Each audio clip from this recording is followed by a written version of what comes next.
What's up, guys? Welcome to Life Sound number third time's the charm. Today, I'm joined by Josh Brown. Long time coming. We've been talking about doing this episode for a while. Yeah. And so, how you been? I've been good. You've been good? Yeah. How are things going over at Vintage? It's awesome. It's awesome. We're in a really big season right now, with moving into a new building and having a lot more space. Mm-hmm. But it's going really well. So I'm loving it. Yeah. Okay. I jinxed it. I knocked on the table. Next time. Yeah, but we'll get into more of Vintage later. Yeah. But first I want to talk about growing up with the musical influence that you had. When did it really start for you? Music. Well, basically, I think it started right out of the gate. I come from a whole family of musicians, so literally everybody in my family, if you put us all together, we could make a full band.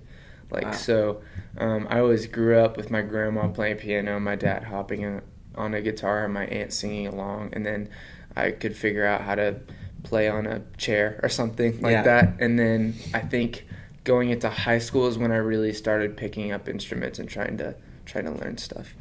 That's really cool. So what were some of the main influences? Was it somebody in particular, or is it just all around the family? I would say it's all around, because I think everybody in my family, they had their instrument, they had their thing that they're good at. Yeah. It's my grandpa was really good at bass. Mm-hmm. My dad's really good at guitar and leading, and so that's where I think a lot of my big influencers are in my family. Obviously, I had people in the church growing up that were super influential, several worship leaders that I grew up with really taught me how to lead, not just on a stage, but you're worshiping God through the rest of your life, and you're leading people in your life. Yeah. And so it was a big thing being grown up in church and having that kind of background for music. Yeah. Going on what you said about, leading and the way worship works. I have a little bit of experience with that. Yeah. Doing lyrics. Yeah. It's not just pressing a button. Yeah. 10 times a song. Yeah. It's also about learning the lyrics and knowing how the song flow goes. And one thing that happened to me about a year ago is I messed up. I had a bad night.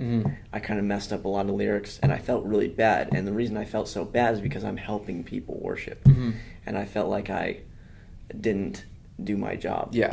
So that's a huge thing.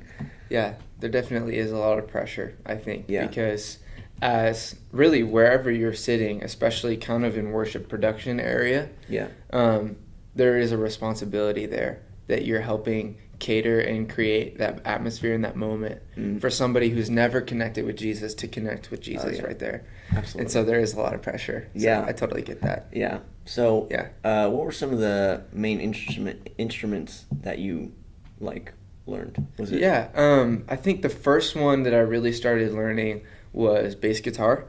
Oh. Okay. That's when I started learning music theory basics.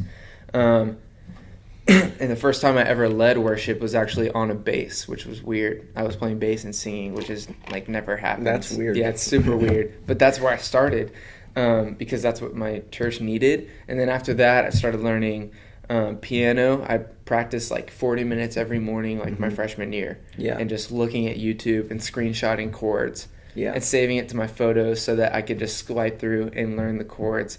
And it took a lot of practice, but I'd say the entirety of my high school years, it was all me, really trying to learn piano. But after piano, then I learned ukulele, which was super easy, I felt like. And then from ukulele, then I learned guitar, because some of the techniques involved with bass and ukulele are transferable to guitar. So that kind of helped me get a foundation for guitar, because guitars are difficult. I feel like ukulele is really kind of cool. It is. It's a different kind of instrument. It's a very different, and it's very unique, and it's something that works in some atmospheres and something that doesn't work in others, Yeah. It's kind of it's the instrument that I bring when I go camping or something like that, Yeah. I have an electric one actually too that I've used They a make couple electric times. ones. They do. Oh. It's super weird, and it only costs $100, but Dang. you just put the cord in the side, Yeah. and you can go ham, and it just like it's really funny. What's what's your favorite instrument to play? Probably piano. Oh yeah. I actually don't even really like guitar that much, to be honest. Yeah. But just because it's so difficult and it hurts your fingers. You don't use a pick? I do use a pick, but like up here where you're making yeah. the shapes, it hurts. But I love piano. I love the sound. Yeah. Yeah. I'd love to hear you talk about your experience with music in the church. So tell me a bit about like your knowledge of that. Like. Yeah. I don't know. I guess that it's definitely different from whatever you would do at school or whatever you would do at a gig. Like I said, it comes back to a responsibility to help create an atmosphere for other people to experience Jesus. Yeah. And so I think that, growing up, that seed was always planted in me. And, like the story, how whatever you sow, you'll reap. Like sowing a seed, the farmer plants a seed, and then later he'll get the harvest type thing. The seed was always planted that your responsibility as a worship leader is not to show people that you have a gift and make it about your gift or make it about you. It's about God, and it's about pointing to Him and showing others that they can also point to Him and worship Him and have a connection with Him, not with like me, the worship leader. So that was always a seed that was planted, and that's very different from what you'll get at a gig or a concert. It's really all about whoever's performing, and that's great. But worship is definitely different, and so it does take a little bit more discipline to try to get your eyes off of yourself sometimes. Yeah, I can see how that would be a struggle. Yeah, because you love what you do, and you want everybody to know that. You love it, but I do. It's always always not about definitely not about yourself all the time. Yeah, and and worship leading is leading in itself, and something you learn a lot about leadership is that leading is also being able to be led. Oh yeah. And so I think that's a really hard thing for me, is sometimes I get into my headspace and I tell myself, well, I'm a leader, so like I know everything. Yeah. But I really don't. Like there's a lot that I don't know. Oh yeah. And so it takes a lot for me to take a step back and keep myself accountable for how I perceive myself and try to stay humble and work from a place of humility. Like this is a gift that God's given me. I got to steward it well with everything that I have to make sure that I can protect it, that kind of thing. Yeah. One thing that I noticed right away when I started working with worship leaders and within the church is that there's a certain type of dedication, and it's just a natural dedication. Yeah. I've met a few people, not necessarily worship leaders alone, but just people in general, people who play instruments, maybe a pianist or violinist, if I said those right. I don't even know. Yeah. I don't know about violin, but there's just like a certain feeling and a vibe with them that they just, I don't know how to explain it really. Yeah. And it's amazing to me. Yeah. So, worship music, what do you think is the best, what do you think is for you, the best kind of atmosphere for worship? And I don't mean that in a wrong way, because worship is versatile. It can be done anywhere, anytime. But what's for you, like, maybe your favorite? So, I mean, I'm trying to answer your question the way I think you're asking it, but obviously worship is not just music. Yeah. It's not just, is that kind of what you're saying? There's ways to worship God that's not just singing a song. Yeah, I'm just saying, like, atmosphere. Right. Yeah. Yeah. I don't know. I guess the best atmosphere is one that invites people to worship God, of course. Yeah. And doesn't push it too much. Yeah. Doesn't push on it. I think there's a lot of atmospheres that I've been in that have been created where there's too much pushing, I think, Yeah. where it's kind of like an unsaid thing where it's like, well, if you're not connecting in this way, in this moment right now, you're not like enough, or you're not quite doing it right. Yeah. Or there's something wrong with your connection with God right now, Mhm. you know? And Yeah. I don't know why that happens. And I think that that's sort of a fault in the church. And that's kind of something that I grew up with, realizing that maybe that's not the best way to reach people by making them feel uncomfortable. I think that the best atmosphere for worship is to be comfortable in where you are, because that's what Jesus did. Jesus came to you where you are at. Jesus came to the sick, not the ones that were fine. Yeah. So I just think that there's something different about creating an atmosphere that's inviting people to understand who Jesus is and allowing them to walk towards him, because I think there is a difference in pushing Jesus onto somebody and allowing somebody to come to Jesus, you know? Yeah. So I think that that's like over at Vintage, you know, I do think that that's something that I try to do, is create an atmosphere that invites people into it, into the presence of God, you know? Yeah. Does that make sense? Oh, yeah. A little bit? Total Yeah. sense. Yeah. I love that. So working with Vintage, it's the church in Killeen, right? Yeah, Harker Heights, but yeah, clean. Yeah. Pretty much. So you work for them. Yes. What's your role? What's your job? So I'm a communications resident. So I'm basically, it's kind of like an internship, a paid internship, and basically I'm doing a lot of social media type stuff. So I'm helping run our Facebook page, our Instagram. I create graphics and stuff for different series that we're in or events that are happening. I'm also in charge of preparing for the weekend, message notes, getting slides ready for production. And then I also help out with production. And especially in this season that we're in, like coming up on the new building, I've been doing a lot of like setting up our sound system in the new building and running cables across the 30-foot ceiling and sketchy stuff. But, you know, it's a lot of work, but I really like it so far. Yeah, I always, I'm good friends with, at my church back home, I'm good friends with a lot of the media guys. Yeah. And they do like that sketchy type of stuff all the time. Yeah. I remember I walked in one day and they had a cart. Yeah. And on the cart there was a massive projector screen. It's like the biggest projector screen I've ever seen in my life. Yeah. And I'm like, what is that? Yeah. And they're like, oh, we're going to hang this. And I'm like, you're going to hang that? I'm like, good luck with that. Yeah. Yeah. So it's stuff like that. Yeah, it's wild to like have my direct report hand me something and say, oh, this thing that you're holding right now, it costs like $10,000, so just be careful. You know, like it's just really scary. What do y'all's booth look like? So like it's not completely finished yet. Yeah.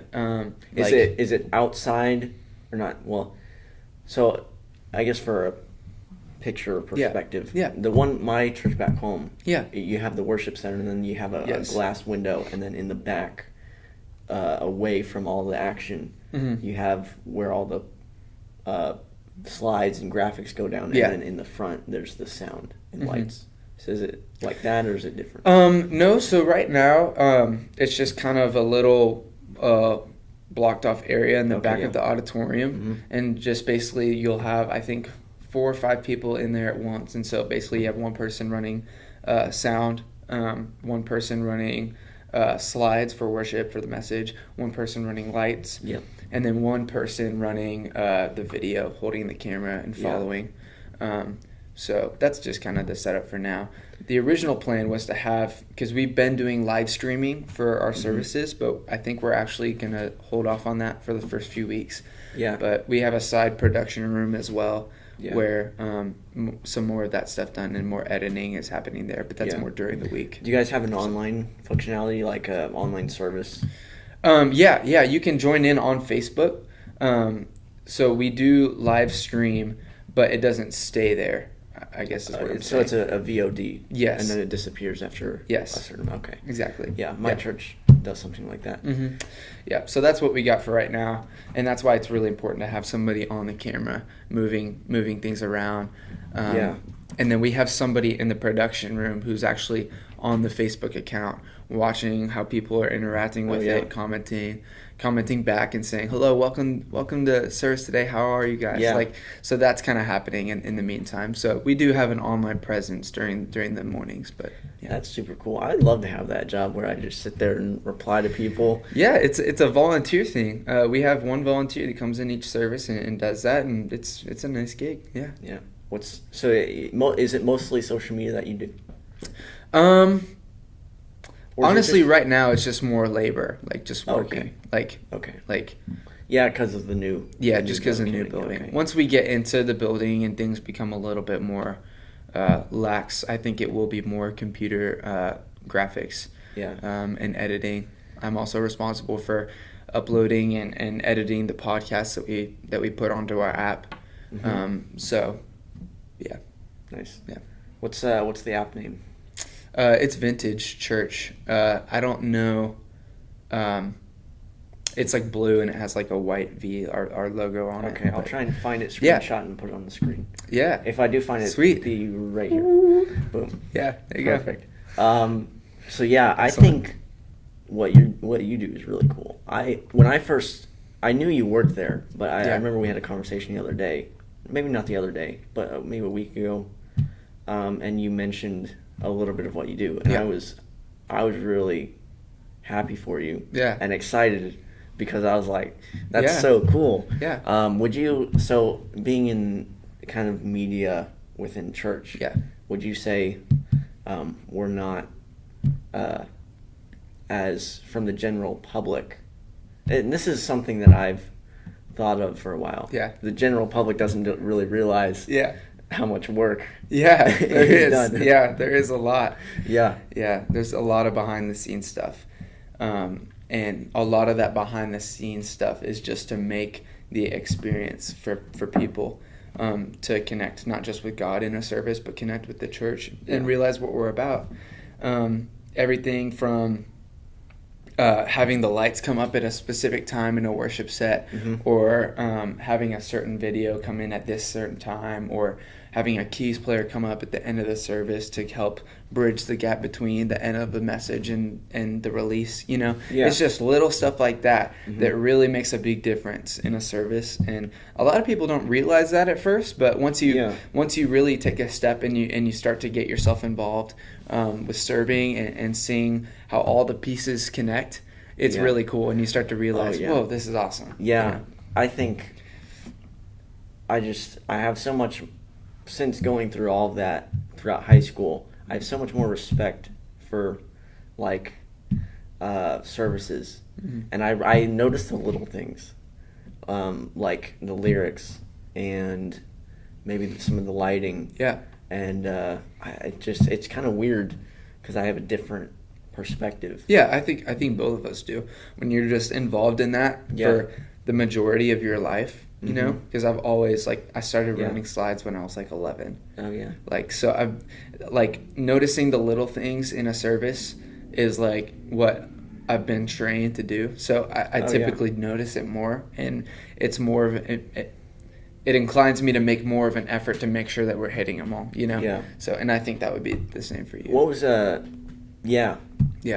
what was the first experience you had, maybe volunteer with media or anything related to what you do now?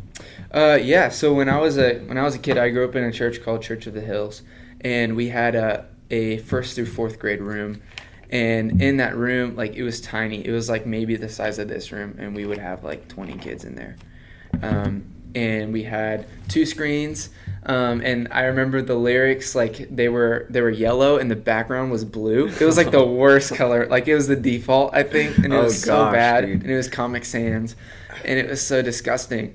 But I think I must have been 11 or 12. Yeah. It was right after I had aged out of that room, basically. Yeah. They wanted me to come back and help them out. That's so crazy. And so I would be back there running sound and slides and microphones and all that, running all that. And of course it wasn't a huge setup. It wasn't insane, but I was young to be doing that. And so getting to do that right off the bat, I think has helped build me to kind of just where I am now. And thinking about the small things about what make the service what it is. Yeah, you and I started probably at the same age. Yeah, I think I was about 13 or 14. Yeah. When I got involved. I wasn't really asked to do anything. I kind of just showed up to one of our Wednesday night services called Live. Yeah. And I saw people on cameras. So there was a camera, there was 4 cameras. Yeah. And I noticed, a guy that looked a bit older than me. Mm-hmm. Probably high school. Yeah. And at the time I was in 8th grade, so I was like, I'm going to high school next year. Yeah. If he can do that, why can't I? Yeah. I think that looks cool. Yeah. So I asked the video director, mm-hmm. and he was like, yeah, sure. And he trained me for a day. Mm-hmm. And then it kind of just took off. There you go. Yeah. Yeah. Yeah. It's crazy. Yeah. I think when I was a kid, we always had these worship leaders I thought they were super old, in their 20s, but obviously these were only 16 and 17-year-olds. But because I was so little, they seemed so big, and they would ask, "Who wants to come help me worship lead this morning?" Yeah. And I was always that kid that would try to help them out, yeah. and go up and do the motions and whatever. But that's definitely where it started, is Treasure Bay. That disgusting portable. It sounds like an island in a pirate movie. Yeah, we had different themed rooms for different age groups, and they were 3 different portables, and we had footsteps, colored footsteps that led to each room. Oh, wow. So you could follow the footsteps of your room. That's like a kid's dream. Yeah, there was Jammin' Jungle, there was the Ark, and there was Treasure Bay. Of course, you got to put the Ark in there. Yeah, you have to have the Ark. It's Yeah. Monumental to the Christian faith of a 3-year-old, but Yeah. So those are the days. Yeah. So, music in general. Yeah. Just overall. Yeah. I know you really love Marshmallow. Yeah. You dressed up. Yeah. For FYC. Yes, we Marshmallow. did. And you wore that hat. And I wore. Did the NF thing. Yeah. So Marshmallow, I don't believe is your favorite artist. I think it's Khaled, right? Yeah, Khalid is Khalid, a big one. sorry. Yeah, Khalid, I don't know, but yeah, I love Khalid. I would say Marshmallow's style of music, electronic dance music, EDM, is not really my main music. Mm-hmm. The purpose of that, so our church had a trunk or treat, which is a big Halloween thing that happens in a parking lot, and everybody decorates their trunk of their car and hands out candy, and it was a really good time. We had a huge... That's creative. Yeah, and it really allows people to get creative. Yeah, and it's really cool. But we had it, and I needed something that would be kid-friendly, that people would recognize, that would be relatively simple to make, and so I did Marshmallow. Yeah. Because I've always liked his music, and kids like his music, and so why not? So I made it, and... Just when you told me you were going to dress up like that, I was like, there's no way. Sure. How's it going to look? Is he even going to get it to look right? And you walked in to FYC, and I was like, that's iconic. Yeah. Yeah. So, so Khalid or Khaled, he's more pop, right? Yeah, he's more pop. I'm kind of in a weird phase of music taste right now where I listen to a lot of different kind of music. And I think that everybody says that, and it's they've listened to every kind of music at least once. But I really do listen to a lot of different stuff. Yeah. I'm always listening to something. Mm-hmm. So I think my biggest genre that I like right now is actually bedroom pop. Bedroom pop, which is a little weird. It's basically just soft pop or indie, soft indie type stuff. Yeah. And I love that kind of stuff. It's good to just play in the background while I'm working. But is it instrumental or? No, it's not. But it's not super complicated musically, so it doesn't distract me. Because when I hear something cool in music, I go, "Oh, what was that? That was awesome. Let me read that chord." And so, man, I wish I could do that. That's what I do. And then I feel like I need to go learn it, and it's a distraction. So it's kind of the music that I can put on behind me. But I love bedroom pop, but I also love listening to classical music behind me. Soft indie stuff like William Fitzsimmons, Bon Iver. There's some great artists out there that are really good. Top underground artist. For me? Yeah. Ooh, I really like Clairo. She doesn't have a ton of music, but she's really good. She just has a really sweet and soft voice and has like R&B type beats behind her. Yeah. It's a weird mix, but I really like her a lot. But let's talk a bit about mainstream. Mainstream, yeah. Mainstream. Let's do it. Imagine Dragons. Yeah. I know you like Imagine Dragons. I do. It's a little bit indie. Well, they're more pop now. Yeah, they're a little more pop. They were like indie, like rock-ish. When they did Smoke and Mirrors. Yes. That was a lot of indie rock. Yeah. Yeah. Yeah. I would say, I don't know which album it was, but it's like the dark blue, purplish one where it's like a dude standing on a pillar or something like that. The name just popped in my head. It's the one that has like radioactive and all the. Oh, I forgot. Yeah, it was basically the album that made them famous. Look it up. Yeah, look it up. The album that made them famous. That was the only thing I listened to for like 3 months. Yeah. Like just that album on repeat. And those were some of the first songs that I learned on piano and bass. Really? Yeah, so those were the pop songs that I would try. Night Visions. There you go. Night Visions. Yeah. Yep. Love Night Visions. Yeah. I don't listen to them as much anymore because I liked what they were, not what they are. Yeah. But there are a couple songs that I can feel the same about that. I went to a Smoke and Mirrors concert. Yeah. And that was like they're really good live. Yeah. It was at the Toyota Center in Houston. I loved Smoke and Mirrors. And the pop, I like the pop, but not as much as Smoke and Mirrors. They had more of a psychological element to Smoke and Mirrors. And you like that kind of stuff. Yeah, I do. Yeah. NF. Obviously. Yeah. Rap. Yeah, rap. Which is NF. Yes. Psychological. Rap is only NF. Only. Just kidding. No. But yes. Well, I mean, in my mind, I can't really say this. He's not the best rapper. I wish I could say that, but I cannot. He's my favorite. I might say that, yeah. Yeah. I think Logic is number one. I might get a lot of heat for that because there's a lot of good ones. Somebody asked me if I like Kendrick Lamar the other day. I said no, and they got really mad at me. Yeah. I just don't like Kendrick. People, I think he's a bandwagon. I think he is a bandwagon. Yeah. You don't like Kendrick? Like, you'll get punched in the face. But it's all bandwagon. I'm just Logic all the way. Peace, love, and positivity. Peace, love, and positivity. Yeah, he's great. He's insane. Yeah.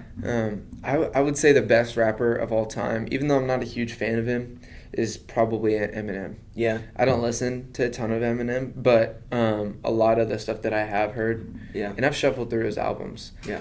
When I say I don't listen to somebody, it means I don't listen to them on the daily, but I have listened to them because I study music, and he's really good. He's really good. He's got to beat the top. He's a way with words. Yes, he does. He's definitely top 3. Yeah. But I don't like new Eminem. Yeah. His Kamikaze album wasn't that great to me. Yeah, it was okay. I don't like it as a singer. In terms of rap, I have so many controversial opinions. You like to pick those keyboard warriors in the comments. They're Kendrick? coming at you right now. You're being torn apart on the internet. Wait. Oh yeah, Eminem. Rap Devil is better than Killshot. Yeah. In my mind, what do you agree? Have you not listened to those? Killshot is Machine Gun Kelly. Rap Devil is Machine Gun Kelly. Yeah. Okay. Yeah. Okay. Yeah. Yeah. I don't know. I heard Killshot first, and I thought Eminem is dead. This guy is totally taking it. Or you mean MGK is dead? No, I meant he just destroyed Eminem. Oh, okay. Eminem is gone. MGK made Rap Devil, not Killshot. Oh, did I get the names mixed up? Yeah. Oh, that's what it is. Okay. Yeah, this was 3 months ago when Kamikaze came out. Because I heard that one of the songs on Kamikaze was a diss track to Machine Gun Kelly. And then I thought to myself, well, let me look into this for myself. And so then I looked at Machine Gun Kelly's song, whatever it's called, and I watched a video, and he's next to a train or something, and I thought he destroyed Eminem. I thought it was excellent. But then I heard Eminem's song. Okay, so you think? And then I was like, yeah, Eminem. Just see, took it. I He took actually it back. heard Killshot first. Okay. And you would think that I would listen to Rap Devil first because Yeah. I'm biased towards Rap Devil. Mm. Wait, yeah, Rap Devil. Yeah. But I heard Killshot and I was like, oh yeah, this is pretty good. I wonder who this MGK guy is. Yeah. I hadn't listened to MGK at all. Yeah. So I'm like, might as well listen to the other one. Probably not that great. And I listened to it and I was like, Yeah. okay. Yeah. He And got then him. I kind of sat on it for a round. And I'm like, yeah, Rap Devil's better. Yeah. Yeah. Yeah. That He shit. just is. Like, he just is killing the game. And I don't like Eminem a ton. Like, I don't really think he's that great of a singer. And he's trying to be. And Yeah, I especially in haven't really Kamikaze. Did heard you him hear? sing Yeah, that he was much. doing a lot more singing. It sounded like he was actually trying to be more like NF. Yeah. A little Well, bit. you know, he actually dissed NF on the Kamikaze. Yeah, I think I did hear that. Yeah. Yeah. I don't know why. There's no reason to. Yeah, NF has never dissed Eminem, I don't think. Yeah. So there's no reason to. Yeah, he looks up to him. Yeah, exactly. So, But it's okay. yeah. So when did you first hear NF? Let's see. I think the first song I ever heard was. I'm trying to think of the song. Everybody's got a blank page. Story that I'm writing. I don't remember. That. Start Over. Start Over. Yeah. With That was Flame. the first. Yeah. Yeah. That was the first song when that first came out. That was the first one I ever heard, and I thought like, yeah, he's cool, whatever. And in church for youth, we have like a playlist of songs that we play like when we're just hanging out or whatever, and NF was on there, and so I heard the songs through that, and then I thought that's pretty cool. And then I would say that's when I got into NF.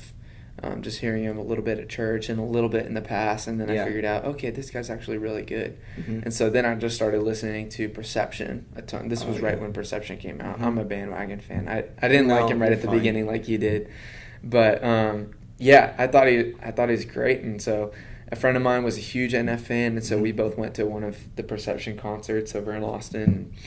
Yeah, he's awesome. Yeah. Yeah. I actually have a cool story about it. Yeah. I don't think I've told you this, have I? I don't know. About meeting him? No, I don't think so. Okay. Go for it. So, my church, Second Baptist in Houston, is very big. Yeah. And we have like 6 campuses Wow. around Houston. Nice. And we've hosted a few cool things. And it was about 2014, I believe. I was in the 7th grade, I think.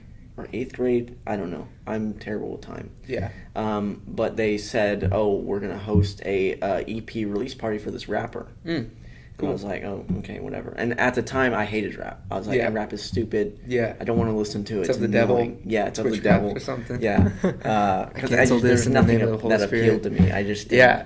didn't. Yeah. And I walked in one day, and my mom worked at the church, so I was there a lot.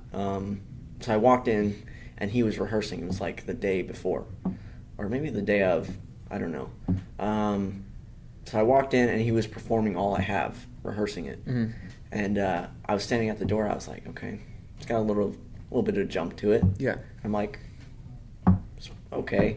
Yeah. Right? Because I had listened to Lecrae, and I wasn't really that big of a fan of Lecrae. Yeah. I just didn't feel like I liked lyricism, and creativity. Lecrae had that, but it just, I don't know why, it just didn't resonate with me. But anyway, I was actually doing camera work for the show. I was on the stationary camera. And he performed, and afterwards, or no, before, I met him because my mom was in charge of his green room. Yeah. That's awesome. So I said I was stupid at the time because I thought I was too cool for a picture. So I never got a picture. Dang. And I mean, I wasn't a fan of him yet because I just met him. Yeah. And I remember crystal clear, he was eating an apple, and my mom was like working on the green room and stuff. And he's like, he took a bite of the apple. He looked at me. He's like, so, sorry. So your mom's pretty important. Yeah. It was so funny. Oh man, That's awesome. Yeah, That's hilarious. That's. I want to meet Your him mom's again. pretty important, huh? Yeah. I want to meet him again because he's totally different now. Yeah, he is. Maybe he's a little bit more moody. Yeah, but maybe he's got a little bit more of a but tick he's also more something. mature. Yeah. Yeah. So what's interesting is I kind of grew up with him because Mansion came out, and that was like freshman year. Freshman year was great. Like I had a good time. Mm-hmm. And this was high school. Yeah. And then sophomore year, it was not good. Sure. I was not really feeling it, and I was a decent fan of NF. I listened to Mansion, and I thought it was pretty cool. And then Therapy Session was announced, and I was like, okay, that's a pretty cool album cover. Mm-hmm. And he was the only rapper I listened to. Yeah. And then I heard he released Intro 2 for a single for like marketing wise. Yeah. And I heard that, and I was instantly like hooked. Yeah. Because I don't know why, but just the where I was in life. Yeah. It was something that I just. Yeah. I don't know why. Yeah. And then the album came out, and I heard Therapy Session and all that stuff, and it just. Yeah, so it's crazy. For sure. Like Intro 3 is like my favorite song. Oh, really? Yeah, I actually love Intro 3. Yeah. Intro 2 is really great. Yeah. I listened to Intro 3 for a long while. Yeah. And I kind of stopped listening to it. I actually listened to it the other day just for funsies. Yeah. For kicks. Yeah. But I used to listen to it just for like because I actually was like it's so creative. Yeah. And like what we were talking about, I think it's always, at least for people like you and me that really, really intentionally listen to music, not just put something on for the most part. Yeah. Like I think we're intentional listeners. Mm-hmm. I think what draws us so much to music is how creative can it be and how much of the artist's heart can you feel in it. Yeah. And in Intro 3, man, like there's just so much like he's pouring out, and like you really, I think even more than therapy sessions, I think Perception is more therapeutic. Like you can really feel it. Yeah, in some ways. I think it's more soft therapeutic, if that makes sense. Yeah. Besides Intro 3. Yes. And then Therapy Session's more like really hardcore. Yeah. Like really going through something. Yeah. He actually, I think there's been 2 occasions. I've watched every single interview with NF. Yeah. So I know everything about There's it. not a lot. He doesn't do many. There's not. Yeah. But I think there's been 2 occasions where it's gotten really bad in the booth. Like rapping in the studio. How could you leave us? He had to ask like everybody to leave. And so we could just the end of How Could You Leave Us? Yeah. If you listen to that part, he's crying and like talking. That's when like everybody left and like left him alone. Dang. And then Intro 3, it got so intense. Yeah. Like out of body experience that he had to like ask people to leave. Yeah. I think. Yeah. I think that's what I heard. It's intense music. Yeah. Especially that song. Yeah. Like after I heard that for the first time, I think I was sitting in my car and it was like super late. Like it was one of those songs where it's like you get home, but you need to stay in the car so you can finish the whole song. Oh, yeah. And I listened to the entire song, and like I was torn apart. Yeah. And yeah, I think that was one of the songs from Therapy Sessions where it's like this dude just totally went off. Yeah. Like I think is there any song from NF that has made you like emotional? I think If You Want Love is really good and Yeah. really emotional. So that one's great. And I think Let You Down is also really good, but that's too like mainstream, I guess. It's a little bit of radio. Yeah, in it's a there. little radio, but If You Want Love is really good. Yeah. Yeah. See, I got more emotional from like the deeper, more intense songs. Yeah. I think the first time I heard, maybe Therapy Session. I think maybe there was another one, but I think I cried because it was so like. But this was like a few years ago. Yeah. In sophomore year when I was like not in a Weak. super weak loser. Whatever. When I wasn't in a super good place. Yeah. But I came out of it and I'm still an NF fan. Yeah. Yeah. Got repping the Real hat. Real is my favorite song of all time. Yeah, for sure. Real is awesome. So I think that's all the time we have for today. It was so great talking about Yeah. music. Yeah. A little bit of a different vibe this episode. Mm-hmm. Yeah. 30 seconds, anything you want, plug anything, advertise anything. What you got? Oh, boy, advertise. I don't know. Just listen to whatever music you can. Always be open to... I was thinking more about vintage, but... Oh, well, it's not a business, so it's not advertising. But I would say well, that... you can, like, just talk about... Shameless plug. Shameless plug. If you want to reach people, if you want to actually carry out the Great Commission, which is to reach people and make disciples of the nations, and then build lives, actually build yourself up, then vintage is the place for you. And you know, it's not a place where you're going to be taken advantage of.